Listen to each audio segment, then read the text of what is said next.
hela ya kusomesha watoto. Tunaomba kama sisi walemavu wa Gongo la Mboto, mtusaidie jamani, mtusaidie. Tunaomba mtusaidie jamani, hapo tufanye ngalau hata biashara. Sisi hatuna biashara. Akina mama mngependa mfanye biashara gani? Wanawake tunapenda kama tupate bajaji, tutaweza kuendesha bajaji. Tutapata msaada hata wa bajaji, tunaweza kuendesha tu, tusomeshe na watoto wetu, kwa sababu sasa hivi tuna shida, tunahangaika, hatuna chochote kile.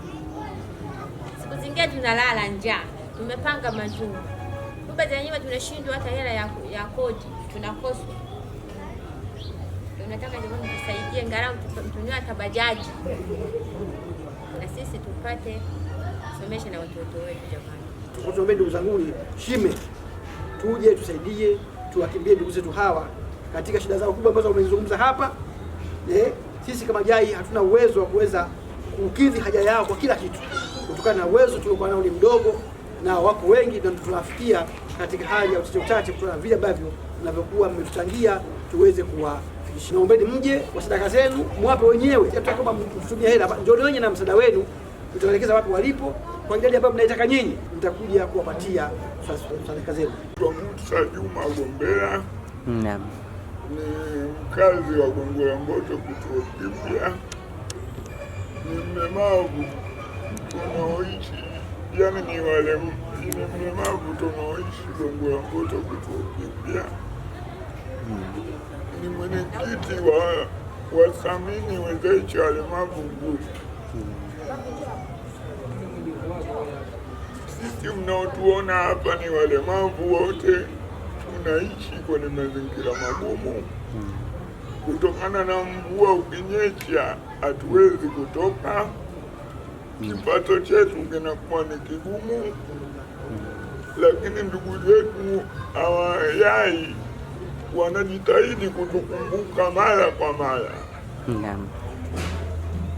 Sisi bila nyinyi kutusaidia sisi hatuwezi kufika mbali. Lazima kwanza nyinyi mtukumbuke, na tunaomba kama kuna mashirika binafsi, serikali, waliokuwa na uwezo pia waungane kutusaidia. Sisi pia kuna changamoto kama zifuatavyo. Changamoto ya kwanza hatuwezi kutoka bila kuwa na wheelchair. Wheelchair zetu zimechoka. Yani tukisema wheelchair nadhani inaeleweka, au tuseme tukikweli basikeli zetu zimechoka. Kipindi cha mvua basikeli zetu haziwezi kutembea kwenda kutafuta riziki. Pia hao tunaowapata kipindi cha mvua nao hawana. Kwa hiyo hali inazidi kuwa ngumu upande wetu. Tuna watoto tunasomesha, tuna wazazi wetu wanatutegemea japo walemavu. Hata ukiwa mlemavu lakini una mama, una baba, ndio maana umezaliwa. Kwa hiyo pia changamoto zipo kama hivyo. Kwa hiyo sisi tunahitaji msaada, tunaomba msaada. Lugha nzuri kusema tunaomba. Tukisema tunahitaji tunalazimisha. Tunaomba muungane na JAI ili mradi mtukwamue kutoka hapa kwenda sehemu nyingine. Asalamu alaykum wa rahmatullahi wa barakatuh. Wa alaykum salaam wa rahmatullahi. Kituo cha taasisi ya JAI Ukonga kimetua hapa Gongo la Mboto katika kuwasaidia, kuwakimbilia ndugu zetu hawa wanasema ni walemavu kwenye changamoto kubwa ya maumbile. Katika hali hii ambayo mnaona wanavyozungumza, mazingira magumu ambayo wanayapitia, na hasa kipindi cha mvua, ndugu zetu hawa wanashindwa kutoka tandani, na wana watoto ambao wanawasomesha kama wanavyosema, nauli wanashindwa kuwasaidia hata kwa watoto kwenda shuleni. Hili jambo ni zito sana, kwa tumeona, na ni watu ambao mara nyingi tunawakimbilia, lakini vile vile tunasema tunaombea msaada kwenu wanayeguswa katika kuhakikisha kwamba ndugu zetu hawa wanamudu hali waliokuwa nayo, kujiwezesha katika mahitaji ya kibinadamu. chakula, fedha kwa ajili ya watoto wao, nauli. Ni jambo ambalo ni kubwa sana kutoa kwa ajili ya watu wetu, jambo kubwa sana ambapo kutoa kwa ajili ya watu wengine wenye uhitaji kama hawa.